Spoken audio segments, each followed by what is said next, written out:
What is up, guys? It's Brillymister here, and welcome to my 2019 guide for Melee Queen Black Dragon.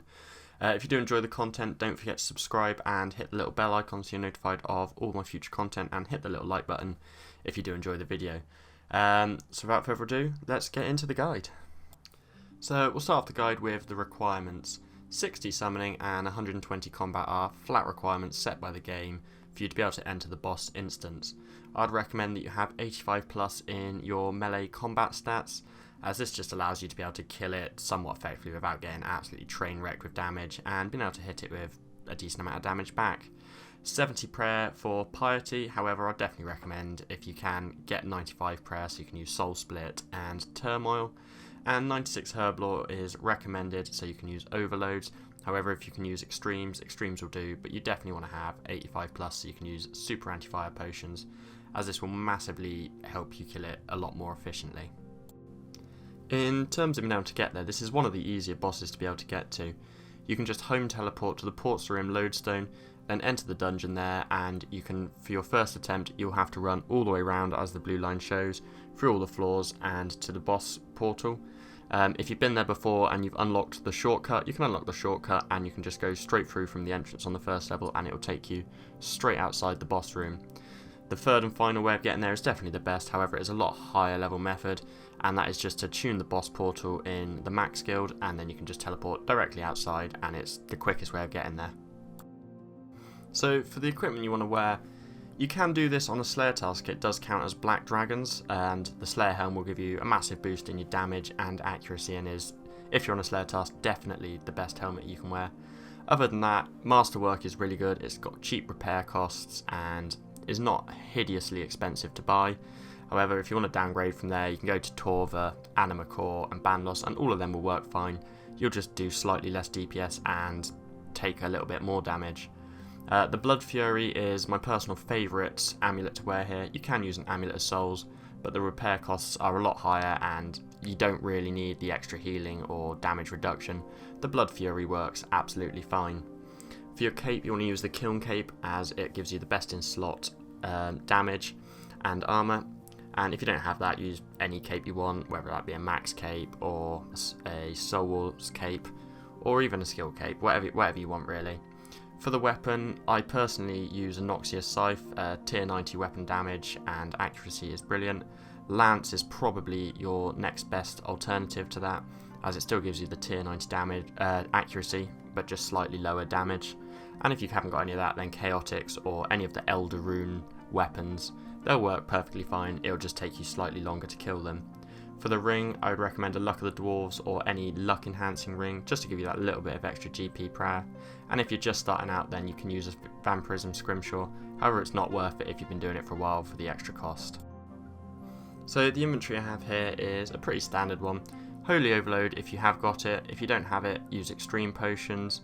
You definitely want to take Super Anti-Fire Potions if you do have them, if not normal anti-fires, but your trip will last a lot less time. Prayer Potions for keeping your prayer up. Adrenaline potions are optional. I don't personally take them, but if you are going to be using ultimate abilities like Berserk, then they're definitely nice to have. Enhanced Excalibur, because that will give you, if you're using the gear that I'm recommended, almost all the healing that you do need.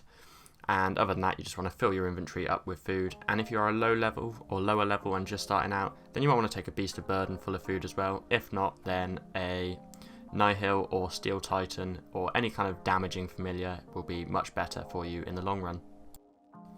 The Fire Wave mechanic, Queen Black Dragon will rear its head back to say that it takes a huge breath. You can avoid this or take minimal damage from it by taking a step back and then standing straight through the fire. If you don't manage to step back and stand through it in time, then you will take 2 hits of 750 damage, or if you completely mess up like I did there, you can even take 3. You shouldn't die from this mechanic, but it definitely is an annoying one until you get the hang of it. The next mechanic that you'll come across is the Tortured Souls. She'll summon a purple soul, which you can just avoid the damage from by, as the writing appears above its head, stepping through the soul, and then the damage will go onto it. Depending on what phase of the fight you're in, she'll spawn 1, 2 or 4 souls. However, the process for avoiding the damage is exactly the same no matter what phase you are on. As you can see here, on the final phase she'll spawn 4, and it's the same process. You just step through one of them and then all the damage will go onto that one and you won't take any damage at all. On the final phase, if one of them doesn't get killed, it can occasionally go into the corner, say that it's casting a spell, and that will do a time stop on you if you don't kill it instantly, so you want to make sure that you do. And it will freeze you and you won't be able to eat, and all the damage will stack up and be hit on you in one go, and it can easily KO you, so you want to prioritise killing that one. During the third and fourth phase, she can occasionally turn blue or green. During blue, you'll be able to do more damage with melee and range, but less with mage, and if she turns green, then you'll do less damage with melee and range and more with magic. There's not really anything you can do to negate this, it just is something that happens. If you turn blue, then you can get some very, very quick kill times, and you'll absolutely go through that phase very quickly. So the final dangerous mechanic that you need to deal with is the extremely hot fire. To avoid that, you just need to stand to the edge and you'll still take damage, but it'll be massively reduced. You'll take 750s rather than 1950s, and that's all you have to do to avoid that. So I'm going to go for a slightly sped up full kill here, showing you exactly what I did for the whole kill. The first phase is pretty easy. The only mechanic you have to deal with is the firewall. It's not the end of the world if you get hit by it, and other than that, you just need to DPS it down and build your adrenaline up. Once you get to the end of the phase, you want to quickly tag the middle pillar, and then it can go back to DPSing it for the second phase. On this phase, I like to use Assault. I don't use any ultimates during this. I've done like 2,500 kills, and using Berserk didn't really speed the kills up that much. It kind of just made me take more damage, so I just use a selection of thresholds depending on the phase.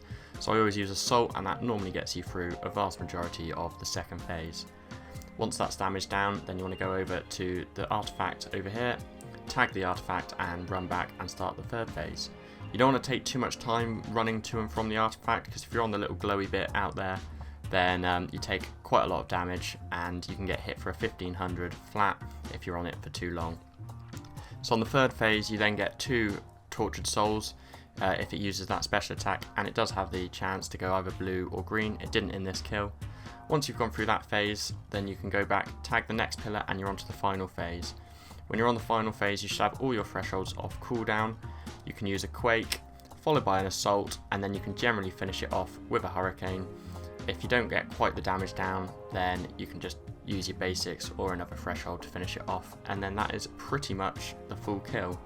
See here, it was a bit of a slower P4 than normal, as I didn't get through it with all the thresholds, and I got the freeze. I probably could have got away with not killing this freeze one because it was so close to dying anyway. I could have just finished it off and tagged the pillar, but it's always safer to do it. So once it's killed, you want to tag the pillar, and then the middle bit pops up and you can go down there to claim your loot. So to conclude then, I personally think that QBD is a great boss if you're starting out with PVM. It's great to learn mechanics without the mechanics being too deadly that they're going to insta-kill you if you mess up. So it prepares you for higher level PVM. It's good consistent GP prad, doesn't rely too much on RNG for getting that big drop. And it's a fun boss that's accessible at fairly lowish levels if you're just starting out. The only downside I can think of it really is, it is worse money than God Wars Dungeon 2. So if you have got a friend that's a higher level or something like that and you're a low level, then you might want to go to God Wars Dungeon 2 instead, and they can similarly teach you mechanics. However, it definitely is a very enjoyable boss and something that you should all give a go if you are just starting out with PVM. Thank you very much for watching. If you did enjoy the video, don't forget to leave a like and subscribe if you want to see any more content from me or anything like that. There's also a link to the Discord server in the description below. Feel free to join and come and join in the chat, have a bit of a laugh around. But until next time, see ya.